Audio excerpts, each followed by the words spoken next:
His daughter vanished at a carnival. One moment she was there, the next she was gone. He only took his eyes off her for a second, but it was enough. 14 years passed. Then one day, he sees a poster taped to a streetlight, and what's on it makes his blood run cold. The train screeched into Crestwood, Oregon, and Evan Blake stirred in his seat. The long journey had worn him down, but something deeper, something like hope, kept him going. At 38, Evan had spent more than a decade haunted by what he'd lost, buried under guilt, regret, and the echo of what-ifs. But today was different. He stepped off the train, suitcase in one hand, phone in the other. On the screen was the face that had helped him breathe again, Samantha Miller. Sam, as he called her. She didn't even know the depth of what she meant to him. They'd been talking online for a year, carefully at first, then slowly opening up, night after night. Now they were finally meeting face to face. It had been 14 years since his 5-year-old daughter, Laya, disappeared at a traveling carnival. One second he was distracted, the next she was gone. What followed were years of dead-end leads, fruitless investigations, and eventually a file-stamped cold case. He'd nearly lost himself, but somewhere in that darkness, he found Sam, and she'd unknowingly pulled him back toward life. Evan. A hand touched his shoulder, and he turned. She was there. Sam. Just like in the photos, but more real, more alive. Beside her stood a boy with the same warm brown eyes and wild dark hair. Luke, her 8-year-old son. Evan had heard about him in countless conversations, but seeing him in person hit differently. "Sam," he said, a slow smile spreading across his face. "You're real." She hugged him tightly. It felt both brand new and strangely familiar. "Welcome to Crestwood." "Hi," Luke said shyly. "Mom showed me your pictures. You look taller in real life." Evan laughed, the tension in his chest easing for the first time in days. "And you look just like your mom said you would. Sharp and cool. I brought my Switch. Maybe we could play Mario Kart later?" "I'd love that," Evan replied, surprised by how natural it all felt. Sam smiled at their exchange and motioned toward the exit. "Car's just outside." The ride was relaxed but had that initial awkwardness that comes when digital life meets real life. Still, beneath it was something warm, familiar. Luke hopped into the back seat, Sam behind the wheel, Evan beside her. "How was the trip?" she asked as they pulled away. "Long," he admitted, "but absolutely worth it." "I was nervous this morning," she confessed. Luke had to tell me to calm down. "She changed outfits like 4 times, Luke added from the back. "Thanks for that, buddy," Sam replied with a playful look in the mirror. "If you're tired, we can go straight to your place," she offered. "I'm good," Evan said. "Show me around. I want to see your town." "I know just the place," she said with a mysterious smile. "Don't worry about checking in. You'll want to see this first." They drove to the outskirts of town, where neighborhoods gave way to open skies and thick oaks. When they pulled into Hollow Creek Park, Evan stepped out into the crisp autumn air. "This is a great start to my week here," he said, taking in the view. "It's my favorite spot in Crestwood," Sam replied. "Ancient trees, a quiet stream, peaceful." They walked along the winding path. Luke darted ahead, calling them over whenever he found something cool. Then, all of a sudden, he shouted, "Mom, look, a circus!" They followed his voice to a brightly colored poster taped to a lamppost. Draven's Mystique Circus was splashed across the top in bold letters, with images of fire breathers, animals, and a towering striped tent. "They must be setting up in East Meadow," Sam said. "That's where the town holds events and festivals." Evan smiled, but Sam noticed it, that slight change in his face, the way his jaw tightened. Something was shifting, something buried. There was a subtle shift in Evan's face, a tightening around his eyes, a slight tension in his shoulders. Sam noticed it instantly.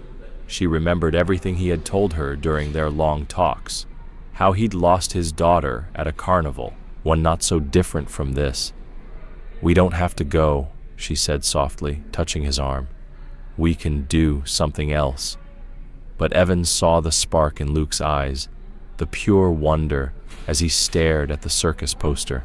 And despite the ache rising in his chest, he couldn't bring himself to take that away from the boy. "It's okay," Evan replied. "We could at least check it out. It doesn't list the showtime anyway. Maybe we can look into it later." "Only if you're sure?" Sam said, watching him closely. "I'm sure," he nodded. "Why not?"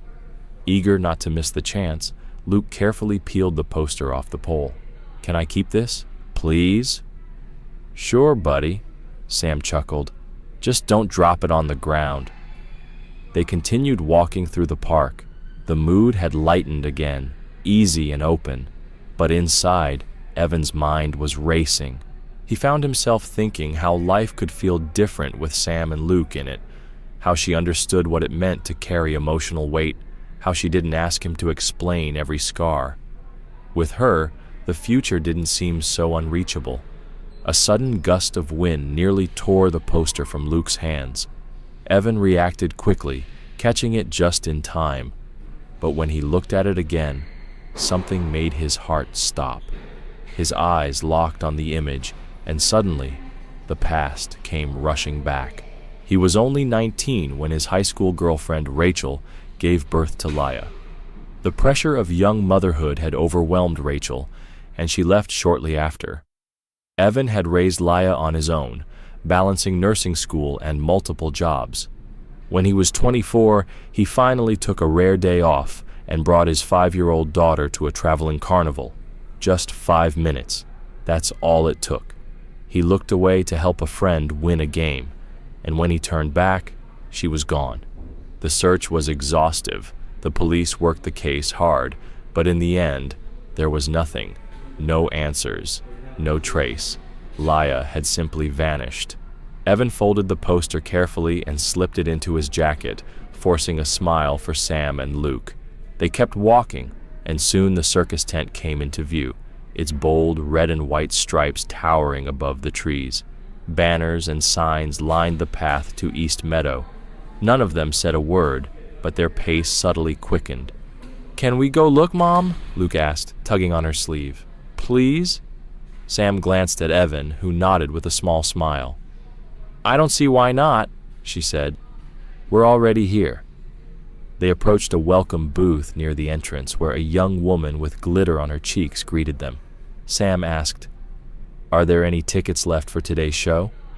The woman checked her tablet and shook her head. "Sorry, we're sold out for today, but we do have seats for tomorrow at 10:30 a.m. I recommend coming early. There's lots to see before the main act begins." Luke turned to his mom, eyes wide. "Can we come tomorrow, please?" Sam looked at Evan. "What do you think? Could be fun."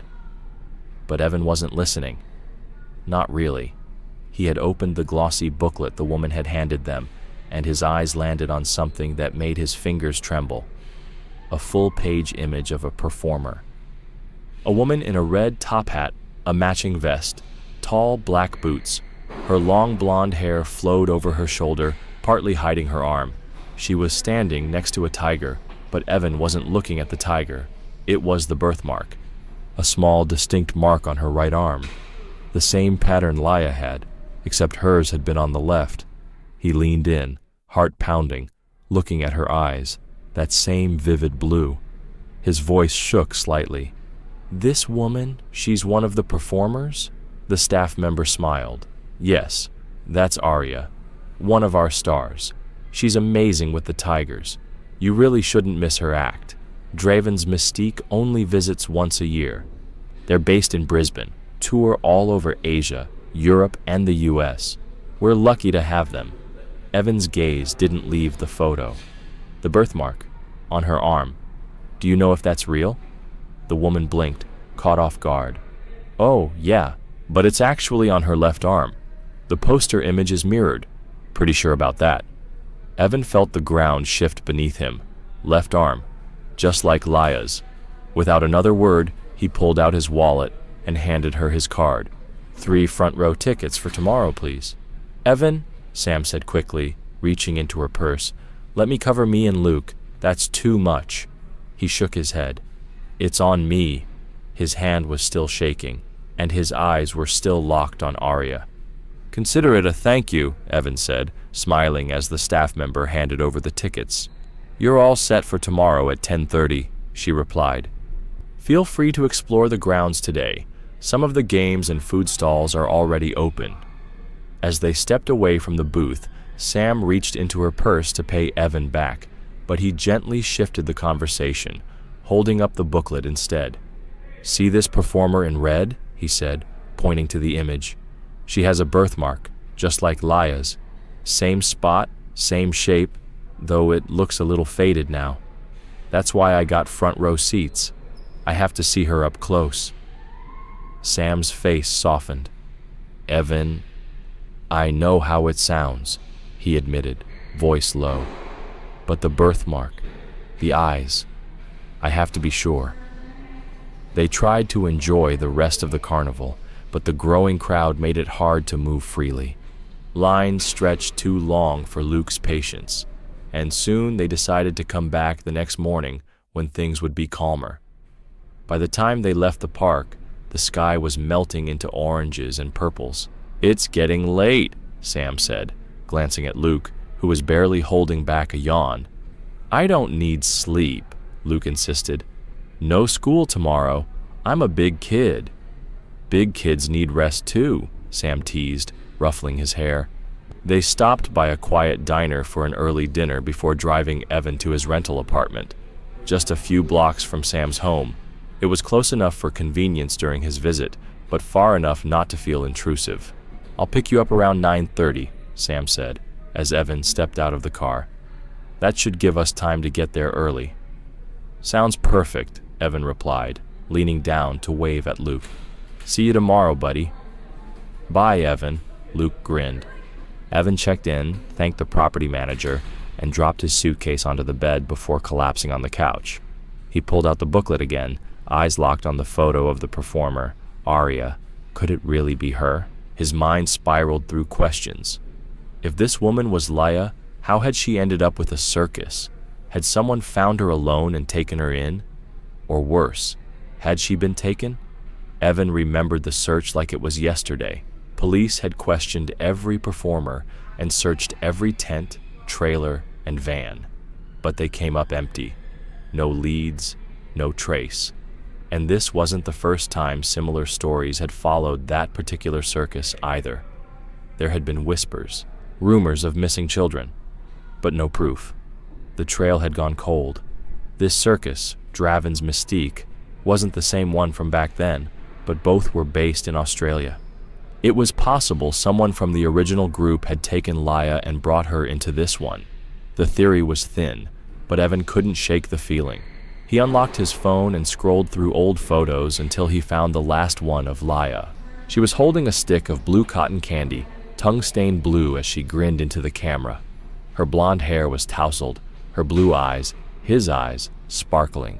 And just barely, on her left arm, the edge of her birthmark was visible where her sleeve had slipped.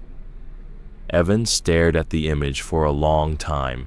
Then, with a deep breath, he set an alarm for the morning, turned off the lights, and lay down, doing his best to quiet his thoughts. Tomorrow would bring answers. By morning, soft sunlight filtered through the curtains, but Evan had been up for hours. Sleep had come in fragments, interrupted by questions, nerves, and a growing sense of urgency.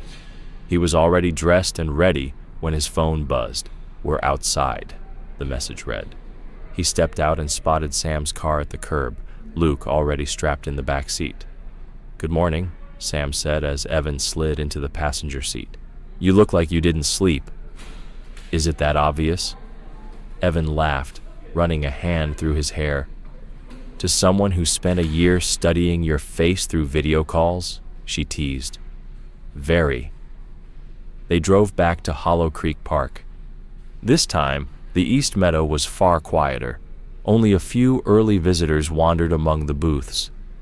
Luke was instantly pulled toward a ring toss game, but Sam noticed Evan's gaze drifting past it all, toward the towering circus tent. "You're looking for her, aren't you?" she asked gently. Evan nodded. "I know it sounds impossible. The odds are beyond slim, but I have to see for myself." Sam reached over and squeezed his hand. "It's not impossible, and it's not silly either. Go look. Luke and I will stay here. He's already got his eyes on the cotton candy." "Thank you," Evan said, genuinely moved by her support. "I'll keep my phone on me. Call if you need anything." "Take your time," she said with a reassuring smile. "We'll be fine." And with that, Evan turned and started walking toward the tent that might hold the truth he had waited 14 years to find. The red and white stripes of the main circus tent stood out vividly against the clear blue sky. As Evan approached, he noticed a staff member stationed at the entrance, blocking early access. "Excuse me," Evan said politely. "Do you know when the tent opens for today's show?" "Not for another hour and a half," the man replied. "You're welcome to enjoy the games and food stalls until then." Evan hesitated, then asked, "Would there be any chance I could speak to one of the performers? Specifically Arya. I think we may have met before." The staff member shook his head firmly. "I'm sorry, sir. That's not allowed. Arya's currently prepping for the performance, and our performers need full focus before they go on. If you'd like to speak with her, your best shot is after the show. Sometimes a few performers meet guests afterward." Evan wasn't surprised, but the disappointment still landed hard. He turned to walk back towards Sam and Luke, already running through ideas in his mind for how he might speak with Arya later. Then something caught his eye. A second staff member rushed past, carrying a first aid kit and heading quickly toward a smaller tent behind the main stage. The urgency in his stride triggered something in Evan, part instinct, part habit. Years of nursing had trained him to notice when something wasn't right. Without hesitation, Evan changed direction and followed, keeping a respectful distance. As he neared the tent, the staffer spotted him and held up a hand. "Sir, this area is restricted," he said firmly. "Guests need to remain in the public sections." Evan quickly pulled out his wallet and flipped open his nursing license. "I'm a registered nurse. I saw you running with a medical kit. If someone's hurt, I might be able to help." The man's demeanor shifted immediately, from cautious to relieved. "Thank God," he said. "Please, come with me. We've got a situation." Inside the tent, Evan saw what had been set up as a temporary medical station. Portable tables, organized equipment, a stretcher in the center.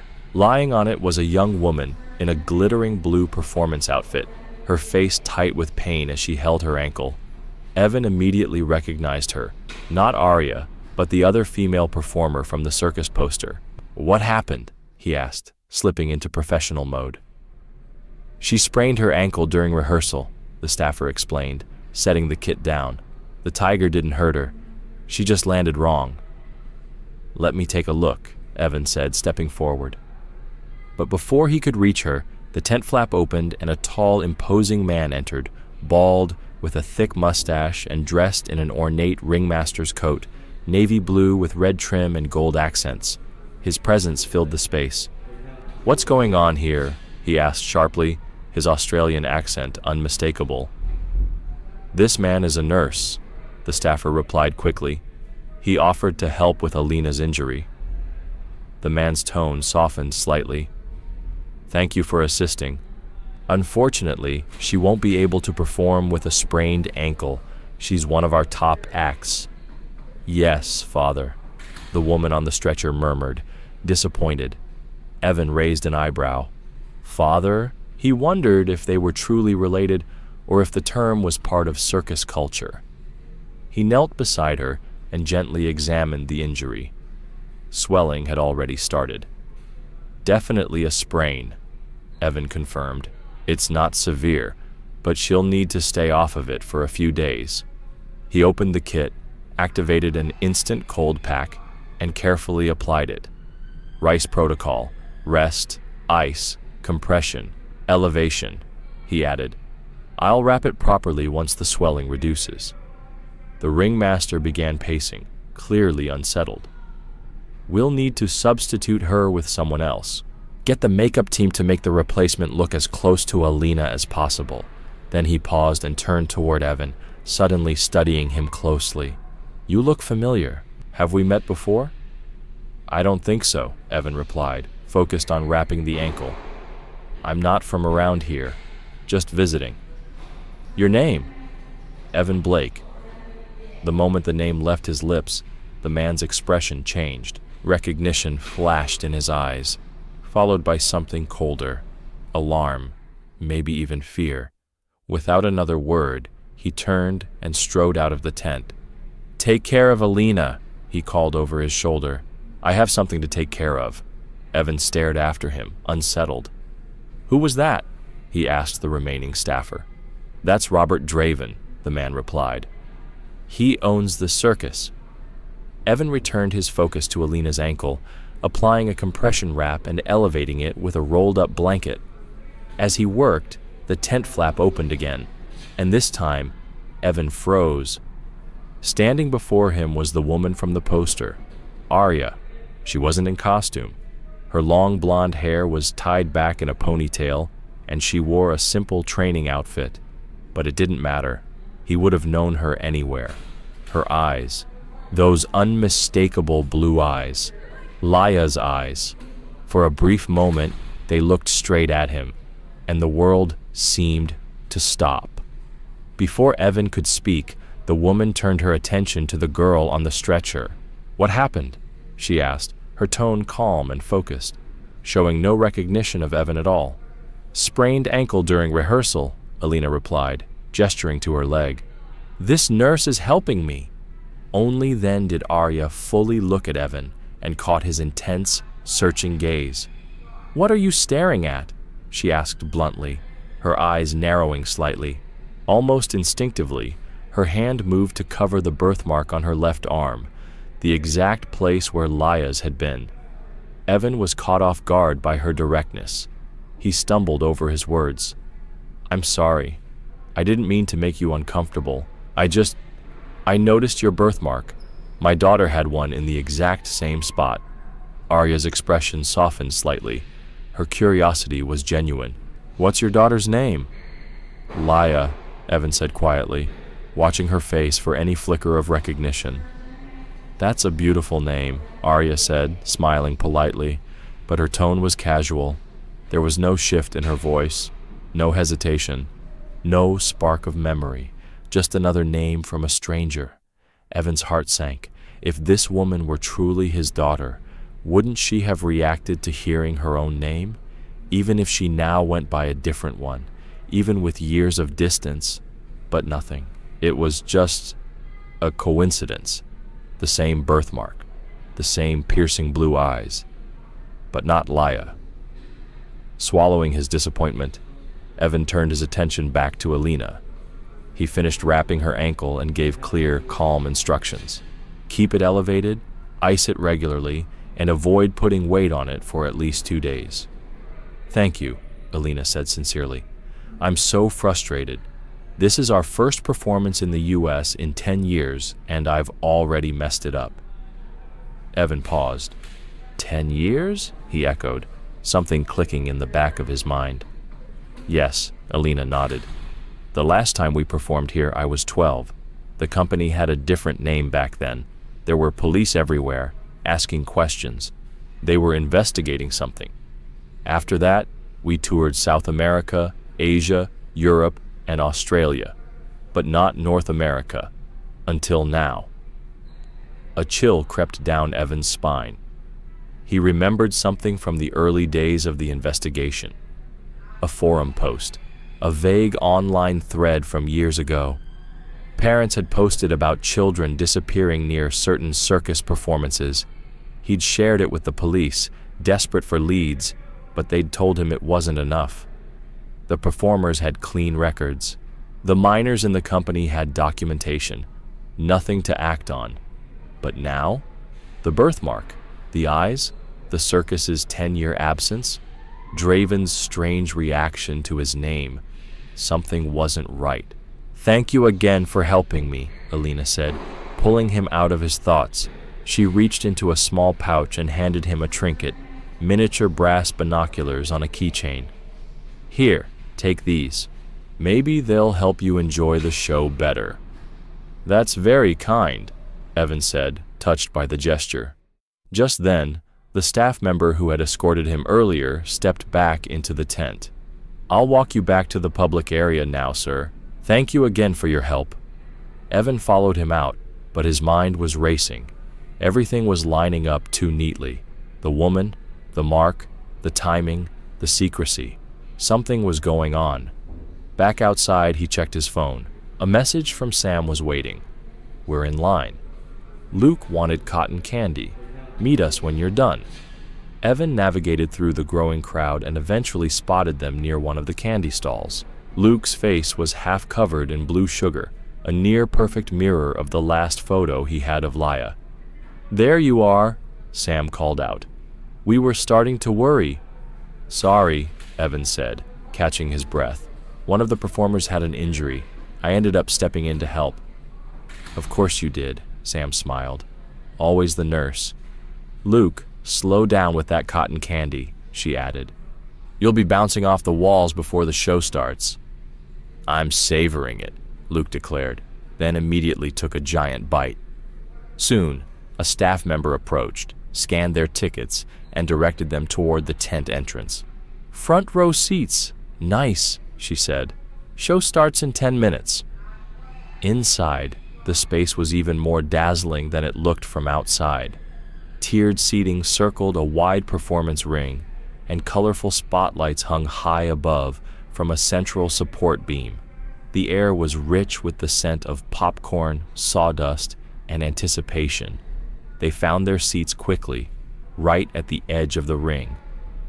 Evan pulled the small binoculars from his pocket. "Where'd you get those?" Luke asked, instantly curious. "A performer gave them to me as a thank you," Evan replied, handing them over. "Pretty cool, right?" "Awesome," Luke said, already scanning the tent with excitement. Evan leaned closer to Sam, speaking just above a whisper.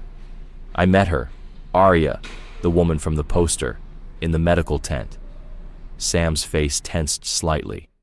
"And?" Evan exhaled slowly. "She's not Laya." The disappointment in Evan's voice was unmistakable. "She didn't even recognize the name," he said quietly. "My daughter was 5 when she was taken. She knew her name?" Sam reached over and gently took his hand, giving it a reassuring squeeze. "I'm so sorry, Evan." He leaned his head against hers, just for a moment. "It's okay," he murmured. "At least now I know." Sam rested her head on his shoulder in silence, a small gesture, but one that grounded him. For the first time in years, something felt right. Being there with her, with Luke. Maybe it was time to stop searching for what was lost and start building something with what remained. Maybe it was time to let go. The lights dimmed and a drum roll rolled through the tent. In the center ring, Robert Draven stepped into the spotlight, his flamboyant costume glittering beneath the rigged lights. "Ladies and gentlemen, children of all ages," he bellowed, his voice booming through the tent. "Welcome to Draven's Mystique Circus, where the impossible becomes real and dreams take center stage." As he continued the introduction, Draven's eyes swept across the audience. For a brief second, they locked onto Evans. The ringmaster hesitated, just slightly, his words stumbling for half a beat before he picked up again and moved on. "Can I see the binoculars again?" Evan asked, turning to Luke. Reluctantly, Luke handed them over, and Evan zoomed in on Draven, but the man had already stepped aside to introduce the next act. Still, something about that eye contact had unsettled him. Evan pulled out his phone and quickly searched for details on Draven's Mystique Circus. He skimmed several articles until one grabbed his attention. A feature about the circus's change in ownership a decade ago. He tapped on it. The article included a photo of the previous owner, Victor Cohen, standing beside a much younger Robert Draven during the company's transition. It explained how Cohen had sold the circus to Draven, prompting the rebranding. But as Evan studied the photos more closely, something odd stood out. Their posture, their gestures, even the way they held their hands, nearly identical. And then he spotted it. Both Cohen and Draven wore the exact same unique ring, a large green stone set in a heavy silver band, always on the same finger. Evan leaned in, squinting. "That can't be a coincidence," he muttered. Why would two separate owners wear the same one-of-a-kind ring? Unless... Sam nudged him gently. "You're missing the show," she whispered, nodding toward the center ring, where acrobats were now flipping through the air. "Sorry," Evan said, slipping his phone away and trying to focus. The show rolled on, each act more dazzling than the last, but Evan's anticipation only grew. According to the program, Aria's Tiger Act would be the final performance before intermission. Finally, the announcer's voice echoed across the tent. "And now, ladies and gentlemen, prepare to be amazed by the fearless Aria and her magnificent Bengal tiger, Raja." The spotlight turned, and dramatic music filled the air. A woman in Aria's signature red costume entered the ring, leading a massive striped tiger on a decorative leash. "Can I see those again?" Evan asked, already reaching for the binoculars. Luke handed them over without hesitation, and Evan focused in.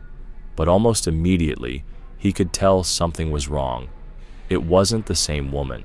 The makeup, the costume, even the movements, they were almost identical. But Evan had memorized Aria's features, her mannerisms, her eyes. "This isn't her," he whispered to Sam. "What?" she asked, leaning in.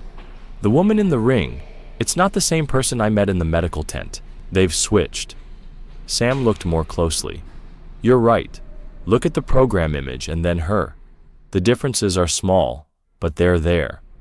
She paused, frowning. "And where's Robert? He was supposed to be part of this act too, according to the booklet." Unease twisted in Evan's stomach.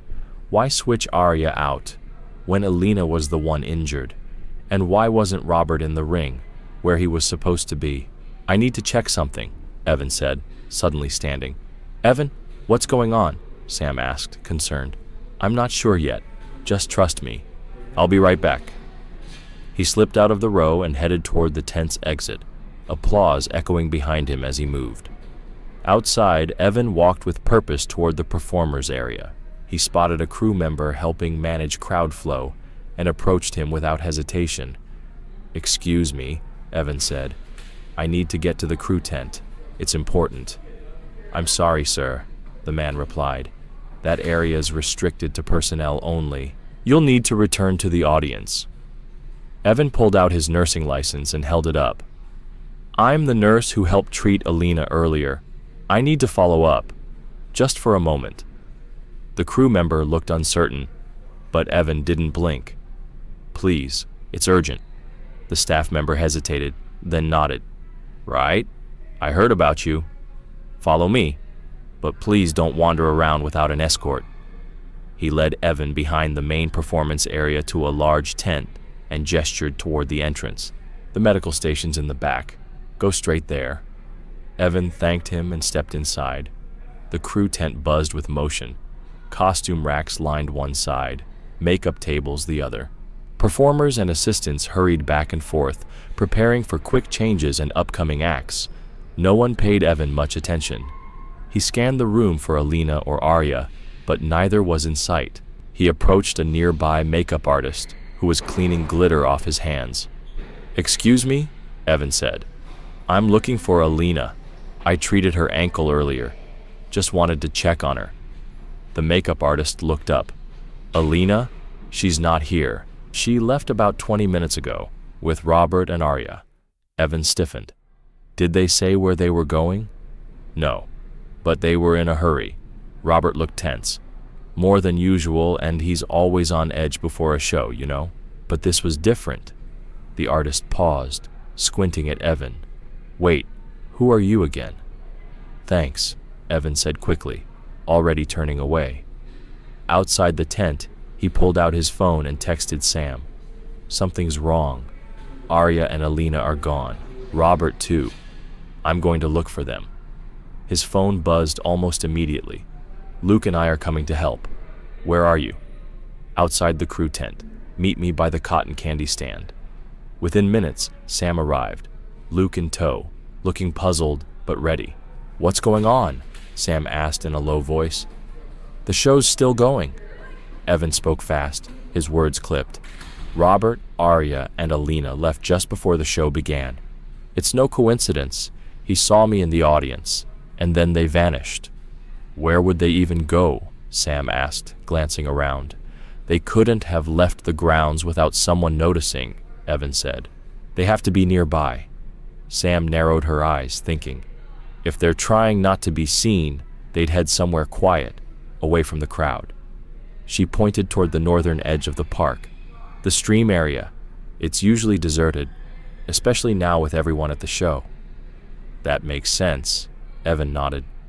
Let's start there. They headed north, away from the noise and lights of East Meadow. The festive sounds of the carnival faded, replaced by the quiet trickle of water and the rustling of leaves.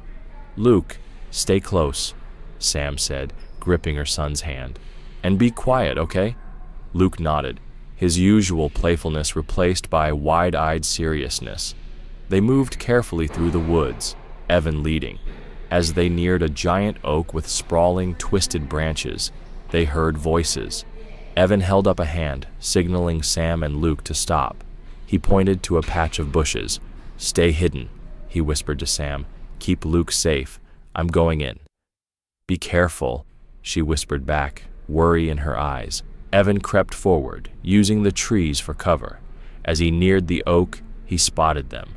Robert was standing, speaking in low, fluid tones. Arya and Alina sat in folding chairs facing him, their backs to Evan, posture strangely stiff. Robert's hands moved in slow, deliberate gestures, his voice steady and rhythmic, like a practiced chant.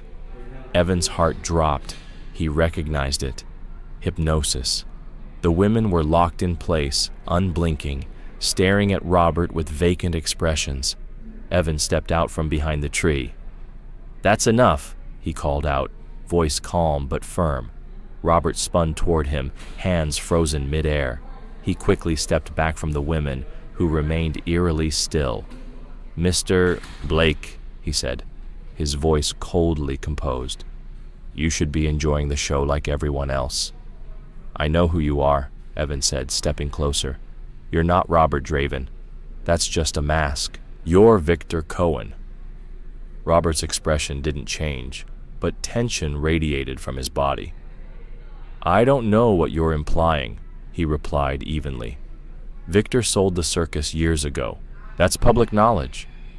You can change your face, even your name, Evan said, circling slightly to block the path between Robert and the two women.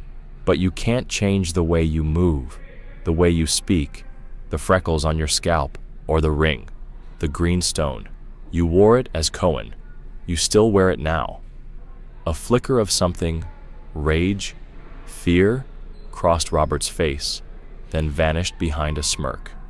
You're delusional, he said coolly. Grief does that to people.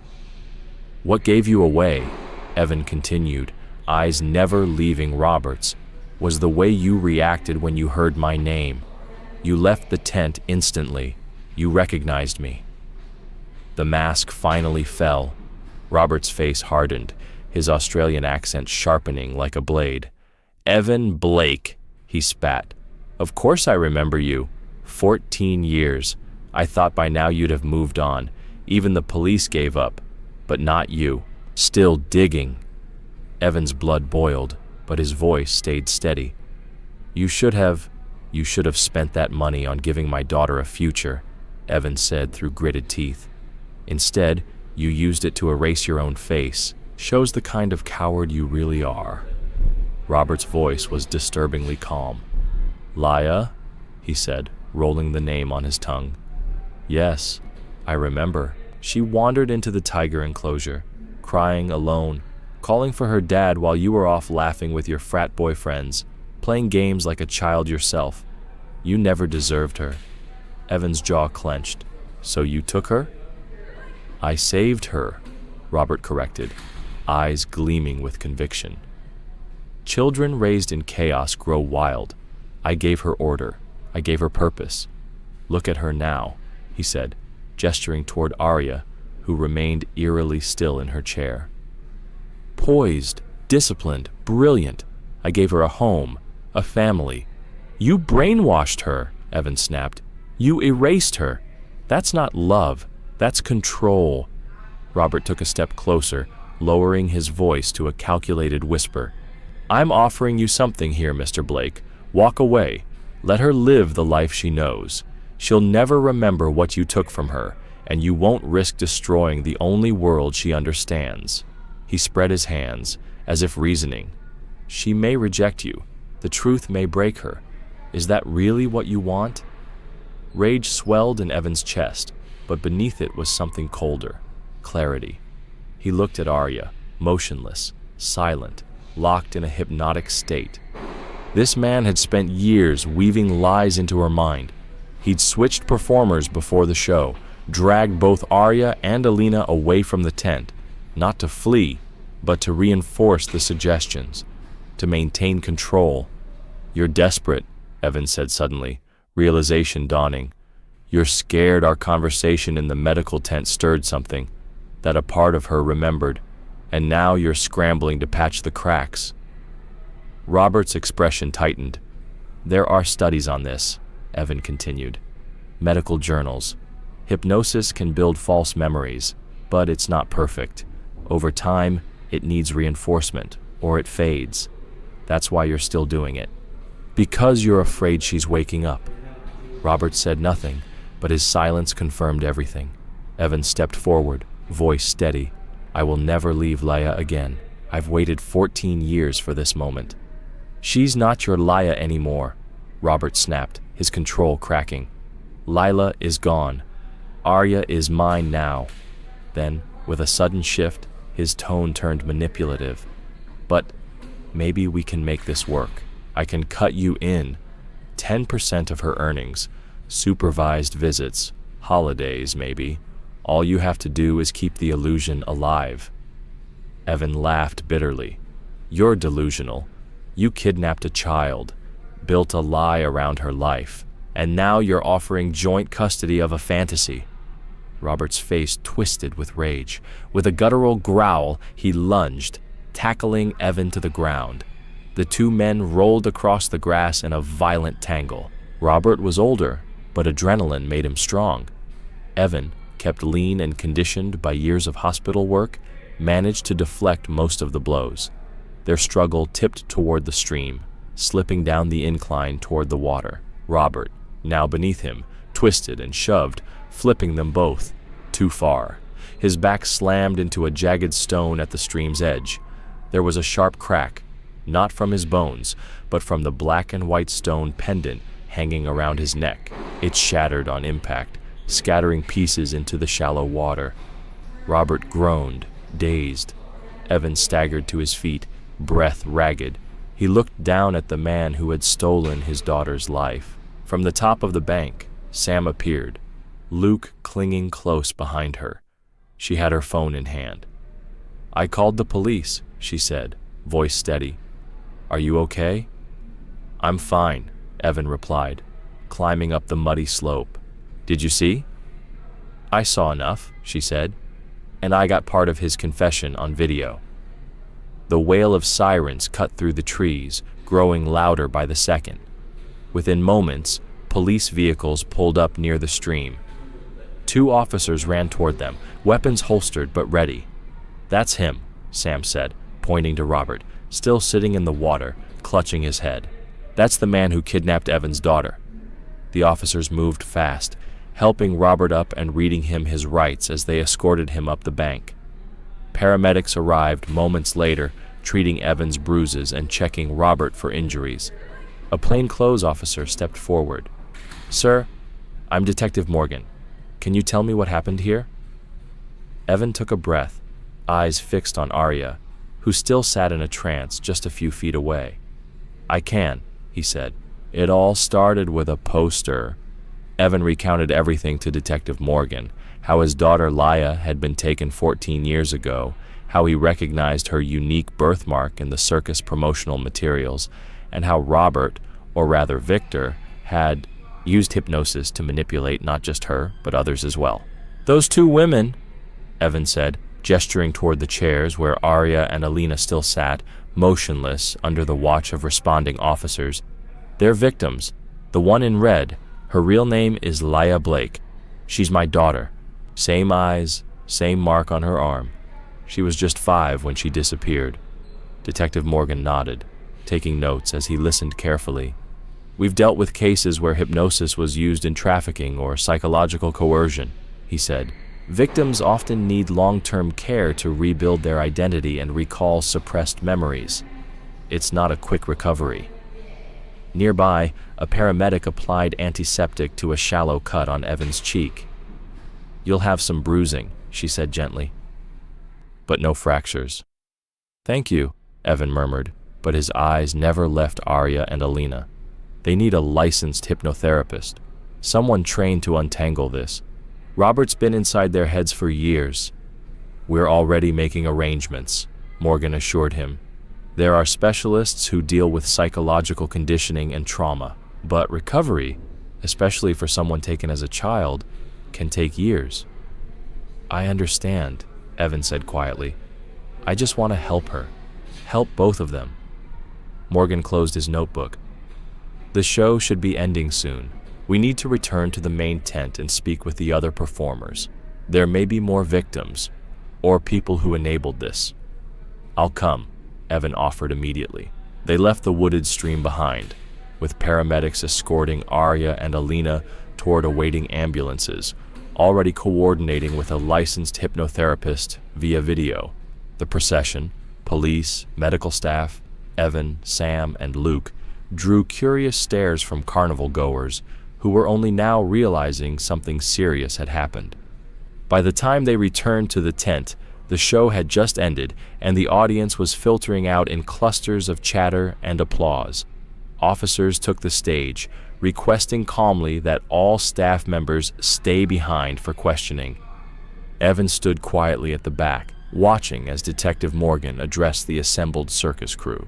"Robert Draven," the detective said, his voice firm, "has been arrested and is facing multiple charges including kidnapping, identity theft, unlawful psychological manipulation, and abuse. If you have been affected or know someone who was, please come forward. If you aided his actions knowingly, we will find out." There were stunned faces among the staff. Some looked utterly blindsided, while others exchanged quiet, troubled glances. Evan could tell some of them had known or suspected, but fear or control had kept them silent. An officer approached Evan. "Mr. Blake," he said, "Arya and Alina have been transported to the hospital. A hypnotherapist was able to partially bring them out of the trance during the paramedics' video session. They'll meet with them in person shortly." "I'd like to go," Evan said, "if that's allowed." "Of course," the officer nodded. "Detective Morgan has cleared you. We'll need your official statement tomorrow, but for now, you should be with your daughter." Sam gently touched Evan's arm. "We'll come too, if that's okay." Evan nodded, grateful. "I'd like that." The hospital was quiet, a stark contrast to the chaos they just left behind.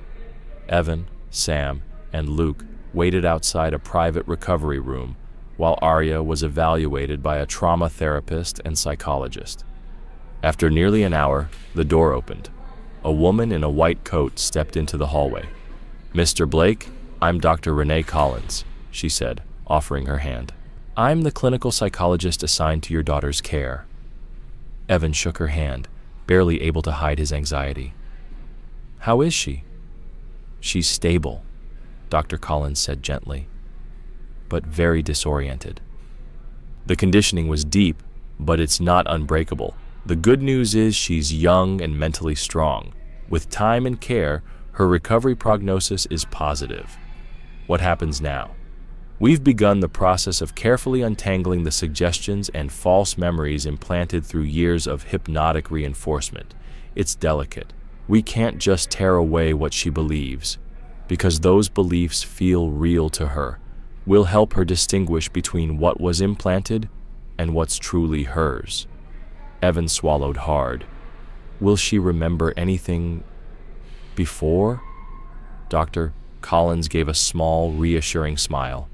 Early childhood memories, especially emotional ones, tend to be incredibly resilient, even when repressed. Do you have anything that might help? Photos? Belongings?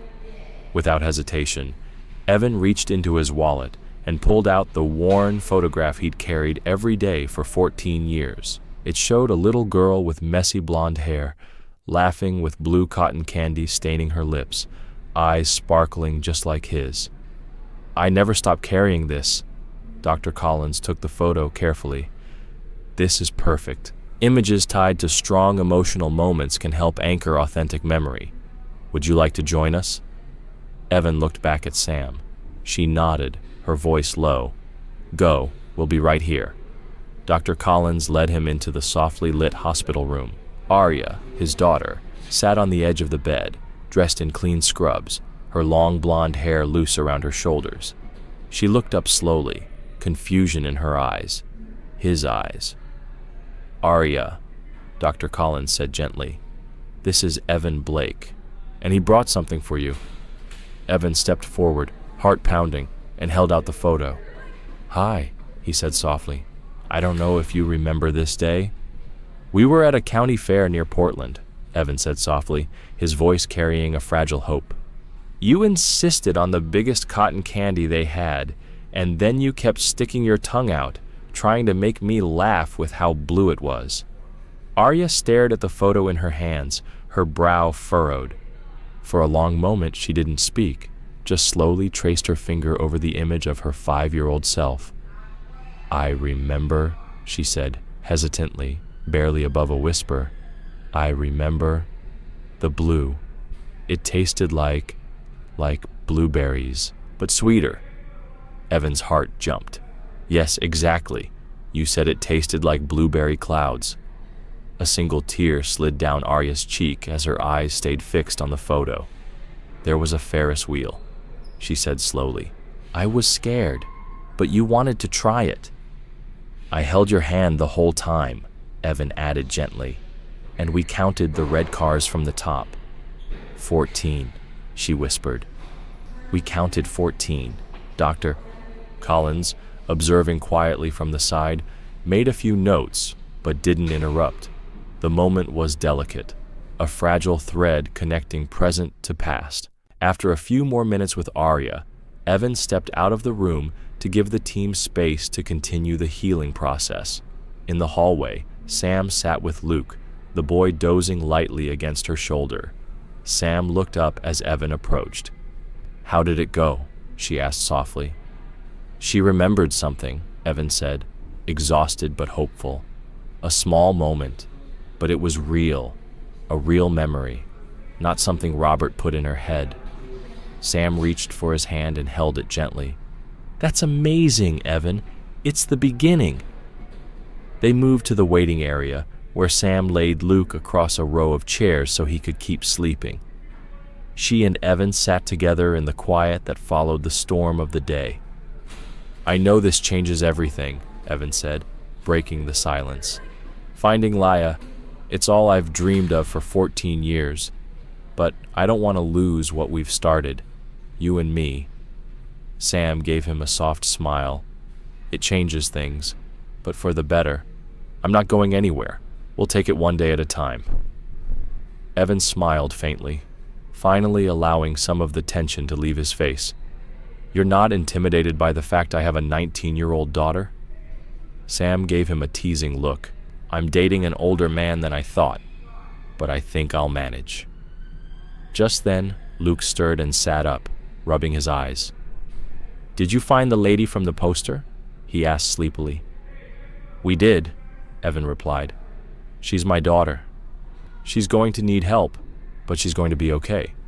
Cool, Luke said simply, childlike acceptance in his tone. Can I keep the binoculars? They helped solve the mystery. Evan chuckled, the first genuine laugh in what felt like forever. Yeah, buddy, you definitely earned them. A police officer approached, holding a tablet. Mr. Blake, I wanted to give you an update on Robert Draven. He's in custody. Charges include kidnapping, identity fraud, psychological abuse, and false imprisonment. We've identified several other victims he manipulated. What about the circus? Evan asked. It's being investigated thoroughly, the officer said. Many staff appear to have had no idea what was really happening. Some were under his influence. Others were too afraid to speak. What's most disturbing is how he kept this hidden for so long. He tapped through his notes. He created forged documentation, parental consents, notary stamps, very convincing. And when questioned, he used hypnosis on select staff to create false witness accounts. That's why past investigations failed. Victims didn't testify. They believed they were protected. Evan nodded grimly. Because he'd rewritten the truth in their minds. Exactly, the officer said. The circus itself was crafted to look like a creative haven. Education, family, performance. But behind the curtain, it was a trafficking operation. And because they kept crossing borders, Evan added. Jurisdiction was a nightmare, the officer finished. By the time one country built a case, the circus was already in another. But that ends now. We're working with Australian authorities and Interpol to investigate international connections and locate additional victims. Thank you, Evan said quietly, finally beginning to grasp the full scope of what they'd uncovered. After the officer walked away, Evan leaned back in his seat. The burden he'd carried for 14 years, the endless searching, the unanswered questions, finally began to lift. The road ahead wouldn't be easy. Helping Laya rebuild her identity, processing the trauma, healing together. But for the first time in over a decade, Evan had something he hadn't felt in years. Hope. Real, solid hope. Sam reached for his hand again, their fingers intertwined naturally. With Laya found, and Sam and Luke by his side, Evan could finally look forward. Let's get some rest, Sam said gently. Tomorrow's going to be another long day. Evan squeezed her hand. Tomorrow, he agreed.